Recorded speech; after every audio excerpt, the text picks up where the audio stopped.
Hello साथियों, कैसे हो आप सभी। आशा करता हूं सभी अच्छे होंगे। साथियों, उत्तराखंड ज्योग्राफी का यह 8वां लेक्चर है जिसमें हम जानेंगे उत्तराखंड की जलवायु एवं ऋतुओं के बारे में। इससे पहले उत्तराखंड ज्योग्राफी के 7 लेक्चर अपलोड कर दिए गए हैं इस चैनल पर। यदि आपने वह नहीं देखे हैं तो देख लीजिए। तो आज हम जानेंगे उत्तराखंड की जलवायु एवं ऋतुएं। साथियों, जलवायु किसे कहते हैं? देखिए, किसी स्थान पर यदि लंबे समय तक एक ही प्रकार का औसत मौसम रहे तो उसे जलवायु कहते हैं। ठीक है, तो जलवायु किसे कहते हैं? एक ही स्थान पर लंबे समय तक, लगभग 30 वर्षों तक एक ही प्रकार का यदि हम मौसम देख रहे हैं तो उसे ही जलवायु कहते हैं। अब देखिए, हमारे उत्तराखंड में गर्मी भी होती है। ठीक है, गर्मी के बाद बरसात होती है, बरसात के बाद सर्दी आ जाती है। यही जो चक्र है हम पिछले 30 वर्षों से देख रहे हैं। तो ये उत्तराखंड की जलवायु है बच्चों। ठीक है, ये उत्तराखंड की क्या है? जलवायु है। जलवायु इसे ही कहते हैं जब लंबे समय तक, लगभग 30 वर्ष या उससे अधिक समय तक एक ही प्रकार का मौसम बना रहे, एक ही प्रकार का औसत मौसम बना रहे, उसे ही जलवायु कहते हैं। ठीक है, तो आज के लेक्चर में हम जलवायु एवं ऋतुओं के बारे में जानेंगे। देखिए, जलवायु की दृष्टि से उत्तराखंड का जो क्षेत्र है, यानी समूचा जो उत्तराखंड क्षेत्र है, उसको विभक्त किया गया है 6 भागों में। ठीक है, 6 क्षेत्रों में जलवायु की दृष्टि को जलवायु की दृष्टि से पूरे उत्तराखंड को 6 भागों में विभक्त किया गया है। ठीक है, कौन कौन से जलवायु क्षेत्र हैं? तो उपोष्ण जलवायु क्षेत्र, गर्म शीतोष्ण जलवायु क्षेत्र, शीत शीतोष्ण जलवायु क्षेत्र, शीत शुष्क जलवायु क्षेत्र, एल्पाइन जलवायु क्षेत्र और हिमानी जलवायु क्षेत्र। तो जलवायु की दृष्टि से उत्तराखंड का जो समूचा हिस्सा है, समूचा क्षेत्र है, उसको 6 भागों में विभक्त किया गया है। आपको यह पता होना चाहिए। उपोष्ण जलवायु क्षेत्र, गर्म शीतोष्ण जलवायु क्षेत्र, शीतोष्ण जलवायु क्षेत्र, शीत शुष्क जलवायु क्षेत्र और एल्पाइन जलवायु क्षेत्र और लास्ट हिमानी जलवायु क्षेत्र। तो इनको एक एक करके अच्छे से देख लेते हैं साथियों। सबसे पहले हम देख लेते हैं उपोष्ण जलवायु क्षेत्र। ठीक है, उपोष्ण जलवायु क्षेत्र। उपोष्ण जो जलवायु क्षेत्र है वह हमारे उत्तराखंड में कहां कहां देखने को मिलता है? तो भाबर और तराई वाले क्षेत्र में और दून घाटियों के कुछ क्षेत्र में हमें उपोष्ण जलवायु देखने को मिलती है। और हरिद्वार जनपद के भी कुछ क्षेत्र में हमें उपोष्ण जलवायु क्षेत्र देखने को मिलता है बच्चों। यह जो क्षेत्र है उपोष्ण जलवायु क्षेत्र, ये 900 मीटर तक की ऊंचाई में हमें देखने को मिलता है। ठीक है, क्या होता है उपोष्ण जलवायु क्षेत्र? यहां उपोष्ण जलवायु क्षेत्र में, ठीक है, उपोष्ण जलवायु क्षेत्र में गर्मियां काफी गर्म होती हैं और सर्दियां हल्की ठंडी होती हैं। ठीक है, ज्यादा जो सर्दियां होती हैं वो ज्यादा ठंडी नहीं होती है, हल्की ठंडी होती है और गर्मियां काफी गर्म होती हैं। ठीक है, और ये जो उपोष्ण जलवायु क्षेत्र है ना बच्चों, ये 25 डिग्री से लेकर 40 डिग्री अक्षांशों के मध्य होता है। ठीक है, उपोष्ण जलवायु क्षेत्र 25 डिग्री से लेकर और 40 डिग्री अक्षांशों के मध्य ये पाया जाता है। ठीक है, उपोष्ण जलवायु क्षेत्र। तो हमारे उत्तराखंड में बाबर तराई और दून घाटी क्षेत्रों में उपोष्ण जलवायु क्षेत्र है। उपोष्ण प्रकार की जलवायु यहां पर पाई जाती है और ये जो जलवायु है ये 900 मीटर तक की ऊंचाई में पाई जाती है। नेक्स्ट हम देख लेते हैं गर्म शीतोष्ण जलवायु क्षेत्र। ठीक है, गर्म शीतोष्ण जो जलवायु क्षेत्र है बच्चों, ये 900 मीटर से 1800 मीटर वाले ऊंचाई वाले जो क्षेत्र होते हैं, 900 मीटर से 2800 मीटर ऊंचाई वाले क्षेत्रों में गर्म शीतोष्ण जलवायु पाई जाती है। ठीक है, और इन्हें कहा जाता है गर्म शीतोष्ण क्षेत्र। ठीक है, यहां वनस्पति की प्रचुरता हमें देखने को मिलती है। ठीक है, यहाँ जंगल हमें देखने को मिलते हैं और वनस्पति की प्रचुरता हमें देखने को मिलते हैं। घने जंगल हमें देखने को मिलते हैं और इन घने जंगलों में जो मुख्य वृक्ष है हमारे उत्तराखंड की यदि बात करें तो वह है चीड़। ठीक है, गर्म शीतोष्ण क्षेत्र उत्तराखंड में 900 मीटर से 1800 मीटर वाले क्षेत्रों में पाया जाता है और उत्तराखंड में इस क्षेत्र में वनस्पति की प्रचुरता है और मुख्य वृक्ष है चीड़। अच्छा, गर्म शीतोष्ण जो जलवायु होती है वह किस प्रकार की जलवायु होती है? तो यहाँ गर्मियां जो होती हैं बच्चों वह लंबी होती हैं और काफी गर्म होती है, जबकि सर्दियां छोटी होती हैं और कम ठंडी होती हैं। ठीक है, कम ठंडी होती हैं। ये उपोष्ण जलवायु से मिलता जुलता ही क्षेत्र है, बस थोड़ा ही इसमें अंतर होता है। आगे हम देख लेते हैं शीत शीतोष्ण जलवायु क्षेत्र। आपको बस ये याद रखना है कि गर्म शीतोष्ण क्षेत्र कहाँ पाया जाता है, कितने मीटर से, उत्तराखंड में कितने मीटर से कितने मीटर की ऊंचाई पर पाया जाता है, उपोष्ण जलवायु क्षेत्र कहाँ कहाँ पाया जाता है, कितने मीटर से कितने मीटर की ऊंचाई पर पाया जाता है, तो ये आपको पता होना चाहिए। ठीक है, अब हम देख लेते हैं शीत शीतोष्ण जलवायु क्षेत्र।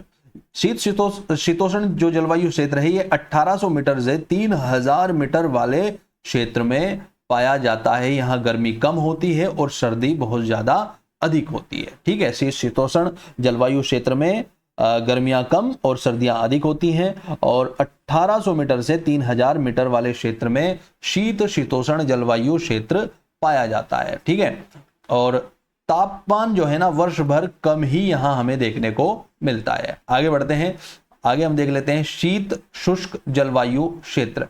तो शीत शुष्क जलवायु क्षेत्र हमें देखने को मिलता है 2500 मीटर से 3000 मीटर की ऊंचाई वाले क्षेत्रों में। और ये जो हमारा ट्रांस हिमालय है, ठीक है, ट्रांस हिमालय महान हिमालय के उत्तर में है। महान हिमालय के उत्तर में क्या है बच्चों, ट्रांस हिमालय है, और ये हमें ट्रांस हिमालय में देखने को मिलता है।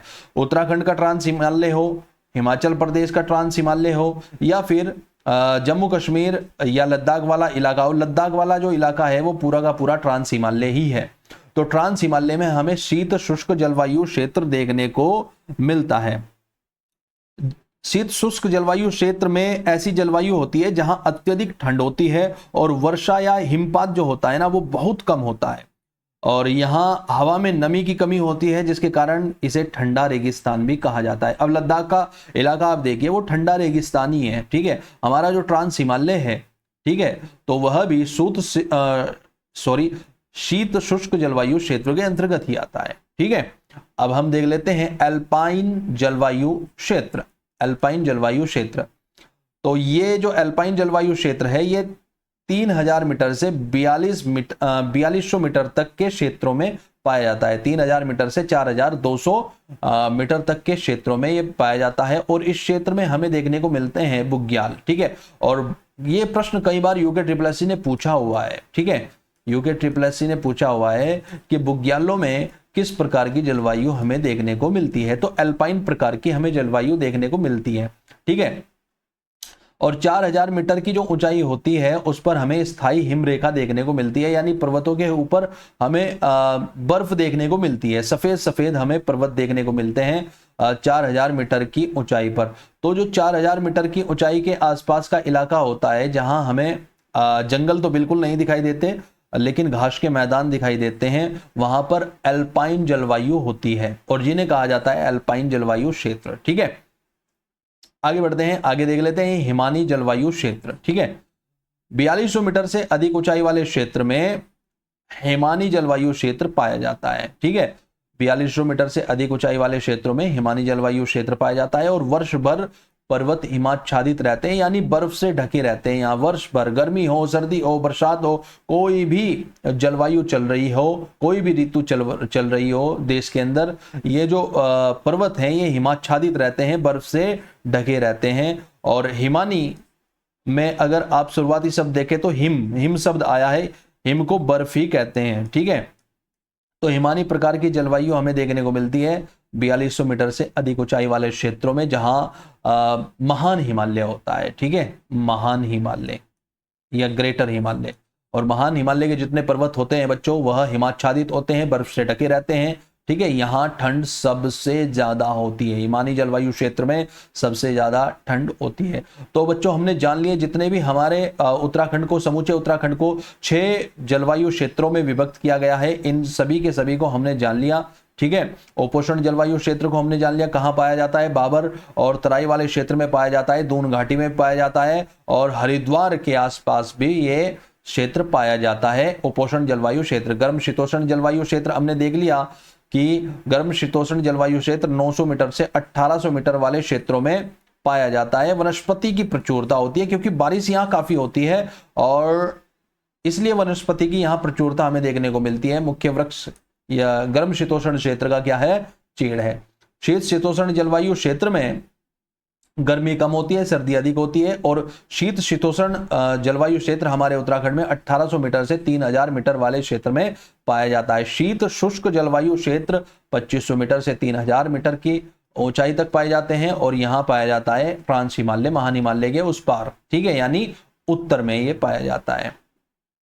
ठीक है, अल्पाइन जलवायु क्षेत्र हमें बुग्यालों में देखने को मिलती है 3000 मीटर से 4200 मीटर तक के क्षेत्र में, ठीक है। और हिमानी जलवायु क्षेत्र हमें 4200 मीटर से लेकर 4200 मीटर से अधिक ऊंचाई वाले क्षेत्रों में पाए जाते हैं, ठीक है, हिमानी जलवायु क्षेत्र। और यहाँ वर्ष भर जो है बर्फ पड़ती रहती है, सफेद पर्वत, हिमाच्छादित पर्वत हमें देखने को मिलते हैं, ठीक है। अब हम देख लेते हैं कुमाऊं फैन पाम, ठीक है, एक प्रकार का क्या है, ये वृक्ष है, ठीक है, ताड़ वृक्ष की एक ये प्रजाति है, और ये कुमाऊं में बहुतायत में पाया जाता है। पहली बार जब इसकी खोज हुई थी तो ये कुमाऊं में पाया गया था, इसलिए इसका नाम रख दिया गया कुमाऊं फैन पाम, ठीक है। कुमाऊं फैन पाम जो है इसका वैज्ञानिक नाम है बच्चों ट्रैकीकार्पस टाकिल, ठीक है, ट्रैकीकार्पस टाकिल इसका नाम है, वैज्ञानिक नाम याद रखिएगा, क्योंकि हमारे उत्तराखंड में कुमाऊं गढ़वाल क्षेत्र में पाया जाता है। यहां भी देख सकते हैं आप हिंदी में ट्रैकीकार्पस टाकिल, ठीक है। इसे दुनिया का सबसे ठंड सहन करने वाला पाम माना जाता है, ये आप याद रखिएगा। दुनिया का सबसे ठंड सहन करने वाला जो पाम है वह है कुमाऊं फैन पाम, ठीक है। और इसके जो पत्ते होते हैं वो पंखे के आगे, देखिए पंखा कैसा होता है, पंखा ऐसा होता है ना, तो आगे के जो इसके पत्ते होते हैं वो नुकीले होते हैं, इसलिए इसे फैन कहा जाता है। इसके नाम में फैन इसीलिए आता है कुमाऊं फैन पाम, क्योंकि इसके पत्ते जो है पंखे के आकार के होते हैं, इसलिए इसे फैन पाम कहा जाता है। तो याद रखिएगा कुमाऊं फैन पाम। देखिए हमारे उत्तराखंड में जितनी वनस्पति हमारे उत्तराखंड में पाई जाती है पर्वतीय क्षेत्र में, उनके बारे में यूके SSS या फिर यूके अपने परीक्षाओं में पूछता रहता है, तो आपको पता होना चाहिए बच्चों, ठीक है। तो याद रखिएगा इस वनस्पति को, और ये दुनिया की सबसे ठंड सहन करने वाली पाम है, ये आप याद रखिएगा, ठीक है। अच्छा जी, उत्तराखंड में सबसे ठंडा महीना जनवरी का होता है, ठीक है, सबसे गर्म महीना जून का होता है, ठीक है, याद रखिएगा। कर्क रेखा के उत्तरी भाग में उत्तराखंड है, बल्कि समूचा भारत ही नहीं, सॉरी, समूचा भारत नहीं, क्योंकि जो कर्क रेखा है वो भारत के बिल्कुल मध्य भाग से निकली गई है, तो समूचा उत्तर भारत, ठीक है, समूचा उत्तर भारत जिसमें उत्तराखंड भी पड़ता है, तो समूचा जो उत्तराखंड है वह कर्क रेखा के उत्तरी भाग में है, याद रखिएगा, ठीक है। मुझे यहाँ थोड़ा कंफ्यूजन हो गया था, सॉरी, ठीक है। तो कर्क रेखा जो है ना वो 23.5 डिग्री उत्तरी अक्षांश से निकलती है, ठीक है। तो कर्क रेखा के उत्तरी भाग में हमारा उत्तराखंड है, इसलिए यहाँ की जो जलवायु है वो ग्रीष्मकालीन मानसून द्वारा निर्धारित होती है, ठीक है।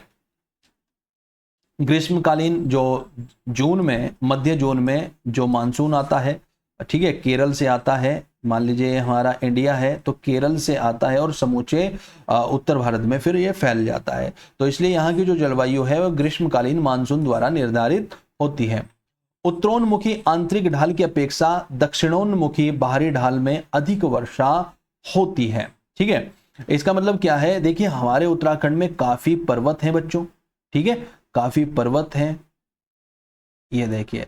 अब मान लीजिए ये जो पर्वत से इधर का हिस्सा क्या है, ये दक्षिण है, साउथ है, और पर्वत से उधर का हिस्सा जो है वो नॉर्थ है, ठीक है। तो मानसून तो जो हमारा भारत है उसमें मानसून किधर से आते हैं, दक्षिण दिशा से आते हैं ना, तो इसलिए ये मानसून का मान लीजिए आगमन हुआ और उत्तराखंड में मानसून घुसा, तो हमारे उत्तराखंड में पर्वत के दक्षिण वाले हिस्से में बारिश ज्यादा होगी, और उस पार जो नॉर्थ वाला हिस्सा है, उत्तर वाला हिस्सा है, उधर बारिश कम होगी। तो यही यहाँ कहा गया है, उत्तरोन्मुखी आंतरिक ढाल की अपेक्षा दक्षिणोन्मुखी बाहरी ढाल में अधिक वर्षा होती है, क्योंकि जब मानसून जाता है तो ये पर्वत मानसून को, बादलों को रोक लेते हैं, और बारिश जो है ना इन पर्वतों के दक्षिण वाले हिस्से में ही ज्यादा बरसती है। उधर थोड़ा मानसून या बादलों का कोई टुकड़ा पर्वतों के बीच से होकर निकल जाता है तो निकल जाता है, थोड़ी बहुत उधर बारिश होती है, बाकी अधिकतर जो बारिश होती है 90% वो दक्षिण वाले हिस्से में ही होती है, ठीक है। अब हम थोड़ा उत्तर भारत में देख लेते हैं, उत्तर भारत में ऋतु विभाजन देख लेते हैं। भारतीय मौसम विभाग द्वारा उत्तर भारत में ऋतु का विभाजन 3 भागों में किया गया है। ठीक है, ग्रीष्म ऋतु, वर्षा ऋतु और शीत ऋतु। जो हमारा उत्तर भारत है ना, उसमें मेन ये 3 ही ऋतु हैं, ग्रीष्म ऋतु, वर्षा ऋतु और शीत ऋतु। ग्रीष्म ऋतु मार्च से ठीक है जून तक चलती है, और वर्षा ऋतु मध्य जून से लेकर अक्टूबर तक चलती है, और शीत ऋतु अक्टूबर से लेकर फरवरी मार्च तक चलती है। ठीक है, ग्रीष्म ऋतु के बारे में जान लेते हैं। स्थानीय भाषा में उत्तराखंड में ग्रीष्म ऋतु को रूडी खरसाऊ नाम से जाना जाता है, और ये मार्च से जून तक ग्रीष्म ऋतु रहती है। तापमान बढ़ने लगता है ग्रीष्म ऋतु में, और दाब घटने लगता है, जिस कारण हमें यहाँ पर क्या देखने को मिलते हैं, उत्तर भारत में तूफान देखने को मिलते हैं, जिन्हें उत्तराखंड में ओडाल कहा जाता है। याद रखिएगा, उत्तराखंड में तूफान को क्या कहा जाता है, स्थानीय भाषा में ओडाल कहा जाता है। ठीक है, वर्षा ऋतु के बारे में जान लेते हैं। स्थानीय भाषा में वर्षा ऋतु को चौमासा कहा जाता है, ठीक है, या फिर बजग्याल कहा जाता है। याद रखिएगा, बजग्याल या चौमासा वर्षा ऋतु को कहा जाता है हमारे उत्तराखंड में स्थानीय भाषा में।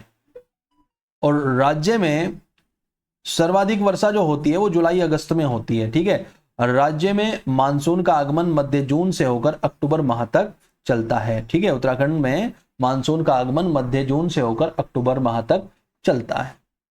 आगे बढ़ते हैं, शीत ऋतु के बारे में जान लेते हैं। स्थानीय भाषा में शीत ऋतु को हनियोंद या शीतकला कहते हैं। हनियोंद या शीतकला कहते हैं। जब शीत ऋतु आती है तो बुग्यालों के पशुपालक अपने पशुओं के साथ तराई भावर इलाकों में आ जाते हैं, जिसे स्थानीय भाषा में घमतापी कहते हैं। ठीक है, क्या कहते हैं, घमतापी कहते हैं।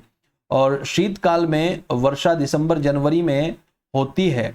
शीतकाल में वर्षा जो होती है वो दिसंबर या जनवरी में होती है, जो रबी की फसल के लिए काफी लाभदायक होती है। और जो उत्तराखंड में शीत ऋतु में जो वर्षा होती है ना, उसका कारण होता है उत्तर पश्चिमी विक्षोभ। उत्तर पश्चिमी विक्षोभ किसे कहते हैं? ठीक है, मानसून उत्तर भारत में गर्मियों में ही क्यों आता है, ये हम भारत के भूगोल में पढ़ेंगे, इंडियन ज्योग्राफी में पढ़ेंगे बच्चों। ठीक है, विस्तार से पढ़ेंगे। ओके, और शीतकाल में यानी जो शीत ऋतु है इसमें पाला पड़ता है, जो फसलों के लिए हानिकारक होता है। ये भी आप याद रखें बच्चों। ठीक है, तो आज के लिए इतना ही। ये महत्वपूर्ण हमने टॉपिक देख लिए जो हमारी परीक्षा के लिए बहुत ज़्यादा महत्वपूर्ण है। और यदि बच्चों आप इन नोट्स को परचेज करना चाहते हैं तो डिस्क्रिप्शन में आपको एप्लीकेशन का लिंक मिल जाएगा। एप्लीकेशन पर आप जाइए, वहाँ पर आप इन सभी नोट्स को, जो हैंड रिटन नोट्स हैं, इनको परचेज कर सकते हैं। तो आज के लिए इतना ही बच्चों। जय हिंद, जय भारत, जय उत्तराखंड, जय देवभूमि।